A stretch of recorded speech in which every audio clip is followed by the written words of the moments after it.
শুভ সকাল বন্ধুরা, চলে এলাম একটা নতুন ব্লগ নিয়ে। আজকে সোমবার, সকাল থেকেই হুড়োহুড়ি, কারণ সবাই সবার কাজে বেরোচ্ছে। ছেলে সকালে চলে গেছে, আর ওর বাবাও মোটামুটি রেডি হয়ে গেছে। জলখাবারটা রেডি করে ফেলেছি, গোছ করে দিই, একটু 5 মিনিট বসি, তার খাবার দাবার রেডি হয়ে গেছে। বেশি কিছু আজ করিনি। আজকে ডিম করব ঠিক করেছি, ডিমের কারি আর ডাল করব, একটু ভাজা, আর কিছু করবো না দুজনের জন্য। কালকে চিকেন খাওয়া হয়েছে, ওই জন্য আজকে কিছু না। যেটা করেছি আজকে রুটি করেছি, আর এখানে ভাজি করেছি, মানে ভাজি বলে অনেকে। এটা দিয়ে আজকে দুপুরটা সকালে জলখাবারটার বাবাকে টিফিনে দেবো, আর মিষ্টি আছে সেটা দিয়ে দেবো। তো চলুন, সকালটা এটা দিয়ে শুরু করলাম। আপনারা অবশ্যই সকলেই ভালো আছেন, সুস্থ আছেন। এই বৃষ্টি আর রোদের মেলার মধ্যেই চলছে। সকালে দেখলেন তো জামা কাপড় শুকোতে দিয়েছি, আবার টেনে টেনে তুলতে হচ্ছে। এই বারবার যাওয়া আসাটা আর পারা যাচ্ছে না। ছাদে ওঠা নামা, যদিও আমার ছাদটা আমার খুব কাছেই, 4 তলার উপরেই আমি থাকি, আমার ছাদটাও খুব কাছে। তাহলেও বারবার উপরে ওঠা নামাটা একটা খুবই কষ্টকর, কিছু করার নেই, এইগুলো করতেই হবে। বর্ষাকাল মানে আগাগোড়াই করেছি, এখনও করছি। তো চলুন তাড়াতাড়ি রান্নাটা সেরে নিই, পরে আবার আসছি। চলে এলাম ছাদে, এসেছি জামা কাপড় শুকোতে দিতে। প্রত্যেক দিন আসি না, অনেক সময় কাজের দিদিও দিয়ে দেয়, আমার হাজব্যান্ডও সকালেই দিয়ে দেয়, কিন্তু আজকে এলাম।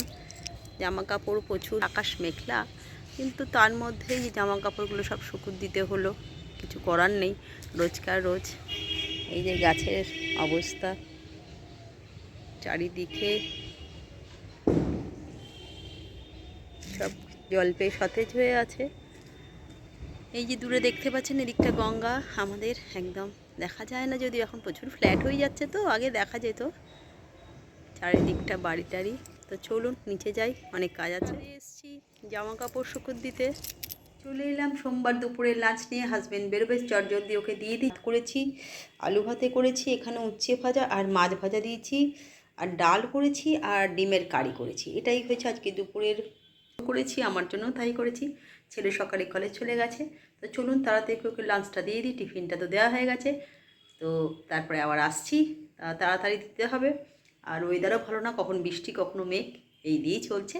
চলে এলাম বিকেলের প্রত্যেক দিনকার রুটিনে, চা নিয়ে চলে এসেছি, আর ছেলেও চলে এসছে, ওর বাবাও না, সন্ধেবেলা এই যে বাবা চলে এসছে, ছেলেও বসে পড়েছে, আর চা সামনে চলে এসছে। তো চা রেখে বেশি পারছি না, কারণ এরপর আবার পড়াতে বসে যাব, সবাই চলে আসবে পড়তে। তেমনভাবে সকাল থেকে বিকেল হয়ে গেল, সোমবারটা কেটে গেল অর্ধেকটাই। এইভাবে প্রতিটা দিন, প্রতিটা মাস, প্রতিটা বছর কেমন যেন চলে যাচ্ছে। তো চলুন, সব কিছুকে তো ধরে রাখা যাবে না, আর ধরে রাখা যায়ও না। পৃথিবী চলমান, সব কিছুই চলমান। তো চলুন, পরে আবার আসবো, চাটা খেয়ে। চলে এলাম সন্ধেবেলা জলখাবার নিয়ে, প্রত্যেক দিনকার মতন আজকেও তার ব্যতিক্রম করেছি। একটু মুড়ি আর পেঁয়াজি করে নিয়েছি। চলুন ছেলেটাকেও দিয়ে দিই, নিজেও একটু খেয়ে নিই। তো সবাইকে জানাই অনেক অনেক শুভেচ্ছা আর ভালোবাসা সন্ধেবেলা। তো ওকে, ছেলেটাকে আগে দিয়ে দিই। চলে এলাম রাতের ডিনার নিয়ে। আর ডিনারে আজকে যেটা করেছি সেটা ওবেলাতেও খুবই সাদা মিটে ডিম করেছিলাম, কিন্তু এবেলা রুটি করেছি, ভেজ পনির দিয়ে সবজি করেছি, আর বাটার চিকেন করেছি।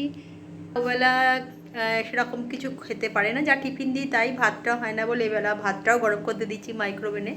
ভাত দিয়েও খেতে পারে, রুটিও আছে, যেটা খুশি খাবে, একটু ভাত রুটি মিশিয়ে খায়। তো চলুন রাতের ডিনারে দিয়ে দিই, রাত করবো না, সকালে ওর আবার বেরোনো আছে। প্রত্যেক দিনের কাজ আছে। ওইদিকে আমার ভাত অলরেডি গরম হয়ে গেছে। তো শুভরাত্রি, কালকে একটা নতুন ব্লগে আবার দেখা হচ্ছে। আজকের মতন এইটুকুনি, টাটা।